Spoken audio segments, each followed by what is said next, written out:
Well, in case you only have 5 seconds to spare, this, and this. Thanks for joining.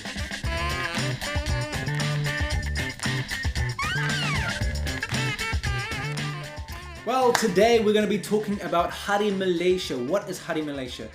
Hari Malaysia is a public holiday that celebrates the formation of the country we know today. Leading up to the big day, the nation was known as the Federation of Malaya, not Malaysia. After gaining independence from the British in 1957, Malaya eventually expanded the federation to include Singapore, Sarawak, and Sabah. These two are found on Borneo Island, including Brunei and Indonesia. These 4 here were British territories at that time. So the question is, why did Malaya merge with these other territories? I decided to look into this, do some research, History Channel, some other resources, which I'll try my best to summarize, but I found the history fascinating. This merge was called the Grand Design, and it really evolved over 2 major steps. The first major step was Singapore. They wanted independence after Malaya got theirs, but the British weren't convinced that they would survive, given their small size and lack of natural resources. Also, communism was starting to gain momentum in Singapore, and this worried Britain. So merging Malaya, an anti-communist nation, with Singapore gave Britain reassurance. And that's why a merge was proposed to the Malayan Prime Minister Tunku Abdul Rahman, who eventually agreed. The second step was when Tunku Abdul Rahman suggested including the other Borneo territories to bring everyone closer together. This was favorable for Britain, who were already trying to decolonize these territories. So to combine all these nearby territories in one sweep would be a simple and clean cut. So that's how the Grand Design was finally proposed to all of these territories.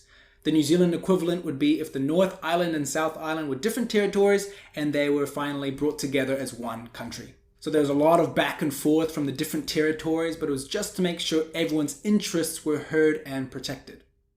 In the end, Brunei was the only territory that refused to merge in order to protect their monarchy. Sarawak, Sabah, and Singapore agreed and then joined Malaya to form Malaysia on the 16th of September 1963. Now, if you know your geography, you'll think, where's Singapore? That's not part of Malaysia. Well, that's true. They left 2 years later on the 9th of August 1965 due to some deep political and economic differences, which deserves its own video. But before I leave, I want to share 3 quick facts that I found quite interesting. Fact number 1. Sabah recognizes their independence from the British on August 31st, 1963, and they enjoyed this independence for 16 days before the merge, whereas Sarawak recognizes their independence as a nation on July 22nd, 1963, before merging as well. Fact number 2. Hari Malaysia was only celebrated as a public holiday in Sabah and Sarawak until 2010. Now it's celebrated across the country. Fact number 3. With this date difference between Hari Merdeka, the Malayan independence, and Hari Malaysia, the formation of the country, there is still some controversy as which day should be celebrated as the national day. Some people say that gaining independence from the British was a crucial point for the nation, whereas the counter-argument says that it doesn't make sense to celebrate Hari Merdeka as National Day since Malaysia, as we know today, wasn't even formed then.